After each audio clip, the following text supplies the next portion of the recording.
भीष्म पितामह भगवान के परम भक्तों में है, परम भक्त हैं भीष्म पितामह जी। जब भीष्म पितामह भगवान के पास में गए, प्रणाम किया और कहने लगे, प्रभु जो आप चाहते हैं वो होता है, जो संसार चाहता है वो नहीं होता, जो आप चाहते हो अर्थात भगवान चाहते हैं वो होता है। कल की प्रतिज्ञा मेरी आवेश में थी, वो समाप्त, और आज का हृदय से आशीर्वाद सार्थक। लेकिन मेरे प्रभु, मैं आज आपसे कुछ मांगना चाहता हूं। भक्त कभी भगवान से नहीं मांगता, और कभी मांगता है तो भगवान को बड़ी खुशी होती है। भगवान आज बहुत प्रसन्न है कि मेरे भक्त भीष्म पितामह मेरे से कुछ मांगने जा रहे हैं। भगवान कहते हैं, पितामह मांगो। लेकिन पितामह ने क्या मांगा कि प्रभु मेरी इच्छा मृत्यु है, मैं मरूं या ना मरूं मेरे हाथ, लेकिन संसार में आया हूं तो मरूंगा। ध्यान रख, पितामह जैसे पुण्यात्मा कहते हैं मैं ना मरूं लेकिन मरूंगा। लेकिन जब मैं मरूं तो मैं केवल और केवल इतना चाहता हूं कि आप मेरे सामने रहें और मैं आपके सामने मरूं, आपके सामने मेरे प्राण छूटे, केवल ये मुझे दे दो। भगवान ने कहा, ठीक है पितामह, मैं जहां भी रहूंगा, जैसे भी रहूंगा, आपके सामने आऊंगा। महाभारत होता है, और महाभारत में जब दुर्योधन अंतिम श्वास ले रहा था, पांडवों ने छोड़ दिया, भीम ने छोड़ दिया, अर्जुन ने छोड़ दिया, अंतिम श्वास लेता दुर्योधन की यही स्थिति कि गृद्ध गीध वगैरह जानते कि ये भी शरीर छोड़ दिया है, उसके ऊपर भी बैठने का प्रयास है। और अंतिम समय गीध जब चोंच मारते तो छटपटा था, भगा था।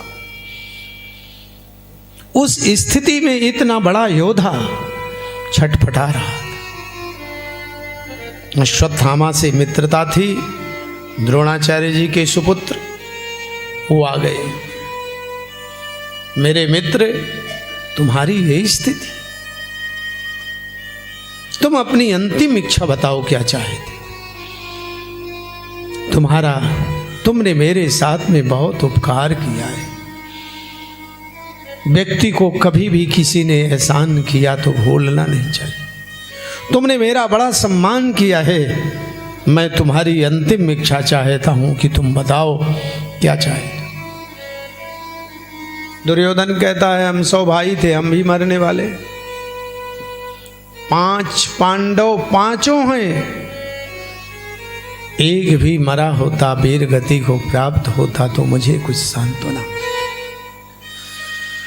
अश्वत्थामा ने कहा, मैं 5 को मार के ला रहा हूं, ये तो तुम्हारी ये भावना है तो मैं धोखे से मारूंगा, रात्रि में सोए हुए को मारूंगा। अश्वत्थामा गए मारने के लिए, लेकिन भगवान तो अंतर्यामी, पांडवों को अन्यत्र सुला करके पांडव पुत्र वहां सो रहे थे। भगवान ने भी इनको भी बड़ी प्रेरणा दी, लेकिन ये द्रौपदी के बेटे नहीं जगे। द्रौपदी के 5 बेटे थे, और उनको मारकर उनके मस्तक काटकर झोले में डालकर अश्वत्थामा अंतिम समय में दुर्योधन को दिया। लेकिन दुर्योधन समझ गया, मित्र अश्वत्थामा बड़ी भूल हुई, ये पांडवों के इतने सहज मस्तक नहीं, ये महारानी द्रौपदी के मस्तक आपने हमारे समूल वंश को नष्ट किया, वीर गति को प्राप्त हो। लेकिन जब द्रौपदी ने प्रातः काल अपने बेटों को इस स्थिति में देखा, करुण क्रंदन करती हुई द्रौपदी जी नहीं समझ पाए अर्जुन उस वेदना को और प्रण कर लिया, द्रौपदी मैं उन पांचों को मार के आऊंगा, अश्वत्थामा को मार के आऊंगा। पीछा किया और अश्वत्थामा जब पकड़े गए तो भगवान ने कहा इसे मारो, आपने कहा है।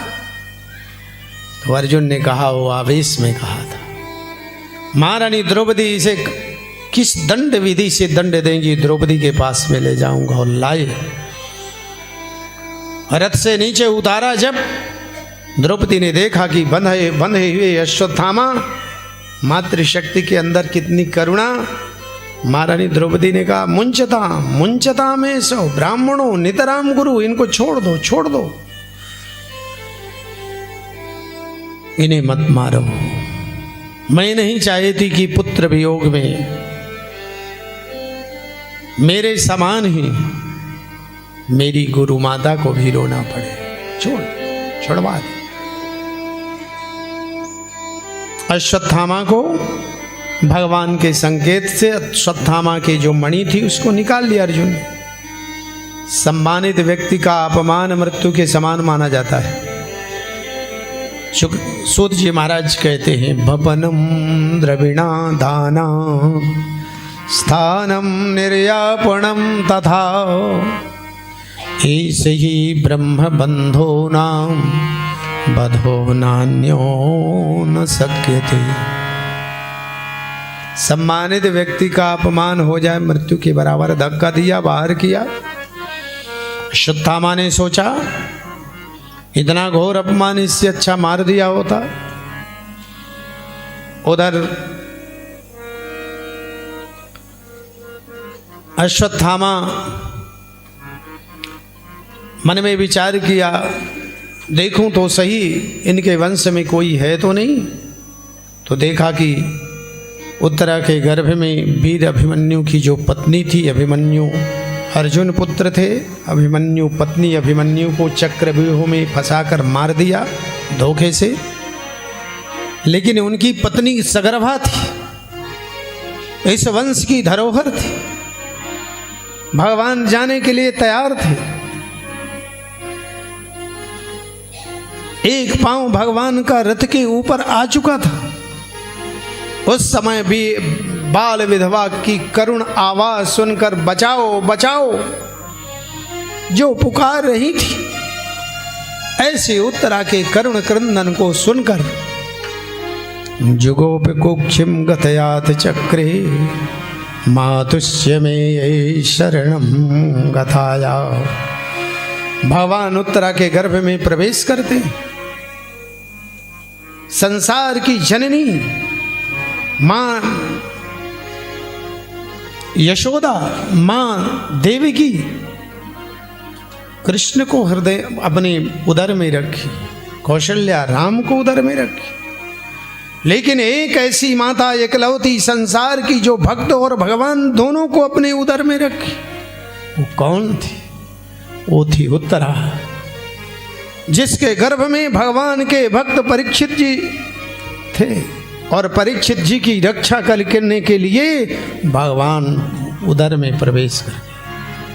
बोले भक्त और उनके भगवान जुगोप कुक्षिम गतयात चक्रे मातुष्य में शरणम गताया। उत्तरा की पुकार सुन करके गर्भस्थ बालक को पुनः जीवन दे करके भगवान बाहर आते। अब पांडव भगवान चलने के लिए तैयार हुए तो पांडवों ने रोका, भगवान रुके। किस लिए?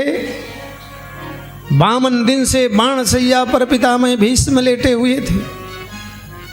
पितामह भीष्म के जो बाण थे वो ऐसे नहीं थे, शरीर से आर पार हो करके नीचे लगे हुए थे। एक तिनका एक कण गड़ जाता है, आप लोग परिक्रमा करने जाते तो कितना कष्ट हो। लेकिन जिसका शरीर विधा होगा और भगवान के भक्त हैं, ध्यान रखो, ऐसे भक्त हैं कि निष्काम, पितामह जैसे भक्त नहीं जिनको इच्छा मृत्यु का वरदान मिला है। लेकिन वो शरीर से पूरे विधे भक्त थे ना, ये नहीं मिलना चाहिए।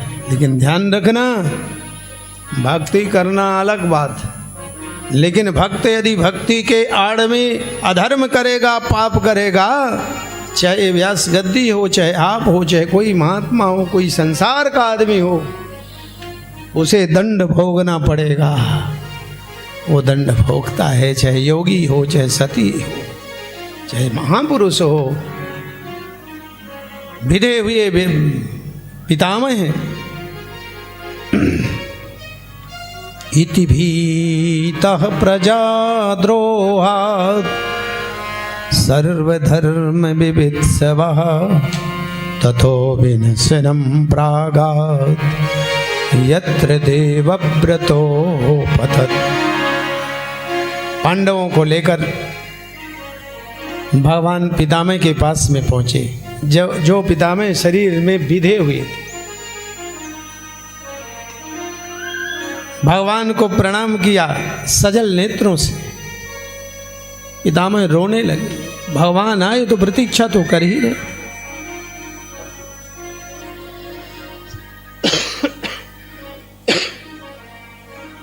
सदैव देवो भगवान प्रतीक्षितां कलेवरं याददिदं हिनोम्यं प्रसन्नः सारुणलोचनो लसन् मुखाम्बुजो ध्यानपथा चतुर्भुजा। पितामह ने भगवान से प्रार्थना की कि आप मेरी प्रतीक्षा करें। भगवान ने कहा कब तक? कहा जब तक मेरे प्राण ना निकल जाए। लेकिन पितामह कहते हैं घबराने की बात नहीं है, मैं अपने प्रभु को ज्यादा देर प्रतीक्षा नहीं करवाऊंगा। मरने वाले भी भाग्यशाली होते हैं कि जल्दी मर जाते। कोई किसी के प्राण पता नहीं कहाँ 7 समुंदर पार होते, मरने कोई राजी नहीं, मरता ही नहीं बेचारा। घर वाले परेशान, सब सोच रहे हैं मर जाए, मर ही नहीं। सब भगवान से रात दिन प्रार्थना कर रहे, हे भगवान इसके कष्ट को नहीं देखा जाता, ले लो अपने को। मैं आप अपने प्रभु को कष्ट नहीं दूंगा, मैं जल्दी मरूं।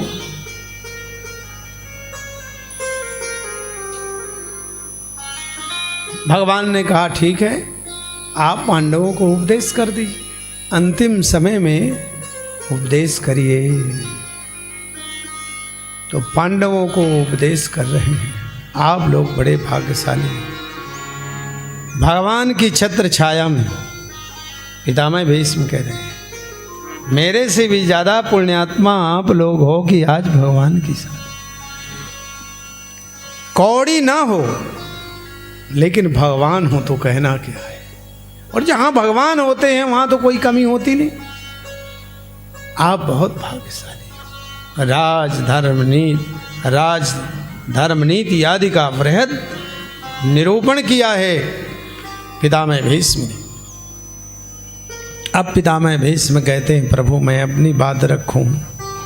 मैंने जीवन में इस बाण सैया पर 72 जन्मों को लेटे लेटे देखा और सोचा मैंने कोई पाप नहीं किया, लेकिन मुझे इतना दंड क्यों मिला, ये बात मेरे समझ में नहीं आई। आप अंतर्यामी हैं बताइए। तो भगवान हंसने लगे।